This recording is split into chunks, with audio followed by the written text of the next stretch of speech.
నెల్లూరు చేపల పులుసు, ఆంధ్ర చేపల పులుసో గాదు. ఒక్కసారి నేను చెప్పినట్లు అస్సలైన తెలంగాణ స్టైల్ చేపల పులుసు ట్రై చేస్తే గనక ముద్ద ముద్దకి స్వర్గమే. తిన్నోళ్ళు ఎవరైనా ఆహా! అద్భుతంగుంది, మస్ట్ ట్రై చేయాలంటారు. సో, ప్రాసెస్‌లోకి వెళ్ళిపోయే ముందు దీనికైతే మెయిన్ ఇంగ్రీడియంట్ వచ్చేసి ఉల్యాకు, మెంతి. ఉల్యాకు అంటే స్ప్రింగ్ ఆనియన్స్, ఈ 2 అయితే కంపల్సరీ కావాలి. సో, ప్రాసెస్‌లోకి వెళ్ళిపోతే ఫస్ట్ 2 ఆనియన్స్‌ని బాగా కాల్చుకొని, దంచుకొని పక్కన పెట్టుకోవాలి. తర్వాత చేపల మసాలా కోసం ధనియాలు, మెంతులు, జీలకర్ర వాటిని కూడా లైట్ బ్రౌన్ కలర్ వచ్చే వరకు ఫ్రై చేసుకొని పౌడర్ చేసుకోవాలి.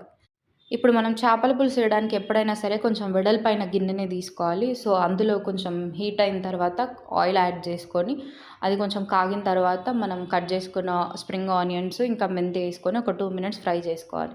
అది ఫ్రై అయిన తర్వాత కొంచెం పచ్చిమిర్చి, ఆనియన్ వేసుకొని వాటిని కూడా బ్రౌన్ కలర్ వచ్చే వరకు ఫ్రై చేసుకోవాలి. తర్వాత మనం దంచుకున్న ఉల్లిగడ్డ ముద్ద, అల్లం ఇంకా కొంచెం చేపల మసాలా, పసుపు వేసుకొని వాటిని కూడా ఒక 2 మినిట్స్ ఫ్రై చేసుకొని, తర్వాత టమాటోస్ కొంచెం సాల్ట్ యాడ్ చేసుకొని, అది మగ్గిన తర్వాత కారం, చేపల పులుసు మసాలా అది కూడా యాడ్ చేసుకొని, ఆయిల్ పైకి తేలిన తర్వాత కొంచెం చింతపండు రసం అండ్ వాటర్ అయితే కొంచెం లైట్‌గానే యాడ్ చేసుకోవాలి. ఎందుకంటే ఫిష్ నుంచి ఆల్రెడీ వాటర్ వస్తది కాబట్టి.